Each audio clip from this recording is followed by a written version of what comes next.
Hello guys, आपका हमारे channel maths with Aqeel में स्वागत है। आज हम क्लास 11 के गणित विषय में प्रश्नावली 1.2 को हल करेंगे। तो अपन देखते हैं प्रश्न संख्या 2। प्रश्न संख्या 2 में अपन को ये कहा गया है कि निम्नलिखित समुच्चयों में से कौन परिमित और कौन अपरिमित है। यानी कि अपन को ये बताना है कि कौन सा समुच्चय तो है परिमित और कौन सा है अपरिमित। ये समझने के लिए सबसे पहले तो अपन को ये पता होना चाहिए कि परिमित क्या होता है और अपरिमित क्या होता है। तो देखो, परिमित क्या होता है। देखो, मैं यहाँ पे परिमित की परिभाषा लिखता हूँ। परिमित वह समुच्चय होगा जिसका अंतिम बिंदु दिया हुआ हो या जिसे हम गिन सके। यानी अपन लिख सकते हैं ऐसा समुच्चय या सेट जिसका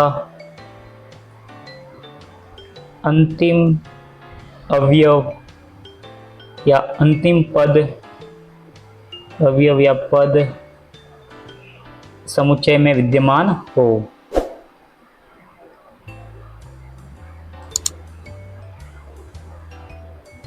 या फिर अपन ये भी कह सकते हो कि जिसे अपन ऐसे अवयव जिसे अपन गिन सके, यानी गिनने योग्य हो। फिर अगला अपन देखते हैं अपरिमित। देखो, अपरिमित इसका जस्ट अपना उल्टा हो जाएगा। इसका उल्टे का मतलब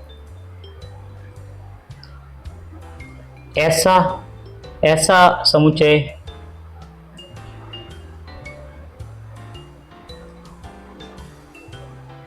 जिसका अंतिम अवयव समुच्चय में नहीं दिया हो।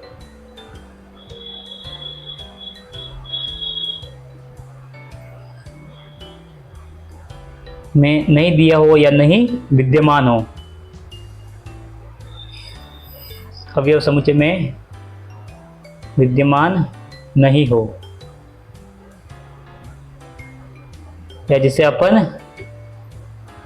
या जिसे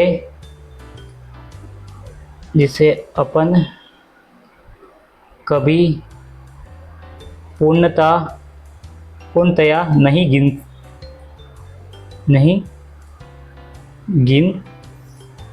पाए या गिन सके। मतलब ऐसा अवयव जिसे अपन कभी भी पूर्ण रूप से नहीं गिन सके, तो वो क्या हो गए, आपके अपरिमित हो गए। अभी अपन करते हैं प्रश्न संख्या 2 के पहले सवाल को। तो आप पहला सवाल देखेंगे। पहले सवाल में अपन को क्या कहा गया है कि वर्ष के महीनों का समुच्चय।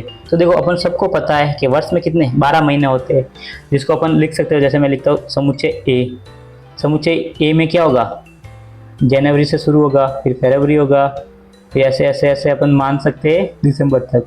यानी कि अपन ने पूरे के पूरे 12 महीने इसमें आ जाएंगे। यानी कि अपन इसको गिन भी सकते हैं, बोल भी सकते हैं, किसी भी तरह से अपन इसको डिनोट कर सकते हैं। तो अपन क्या कहेंगे, ये कैसा है, अतः यह एक परिमित समुच्चय होगा।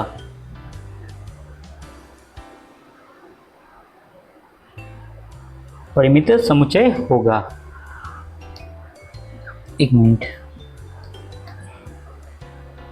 होगा, ठीक है। फिर दूसरे के दूसरे में देख सकते हैं आप कि जो समुच्चय है इसको मैं देता हूँ नाम बी।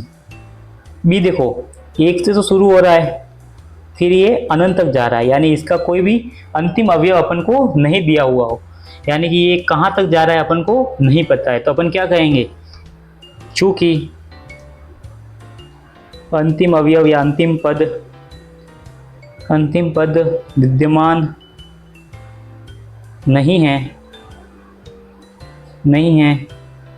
अतः यह अपरिमित समुच्चय है।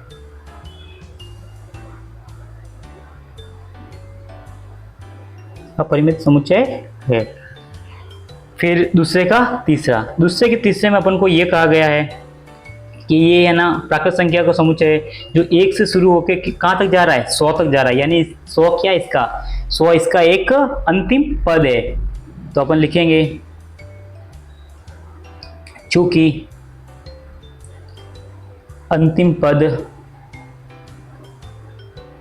अंतिम पद यानी कि 100 क्या है, विद्यमान है, यानी कि उपस्थित है, विद्यमान है, यानी कि अपन को पता है कि 100 तक की गिनती है, उपस्थित है, विद्यमान है, अतः यह क्या होगा, परिमित होगा, अतः यह परिमित समुच्चय है।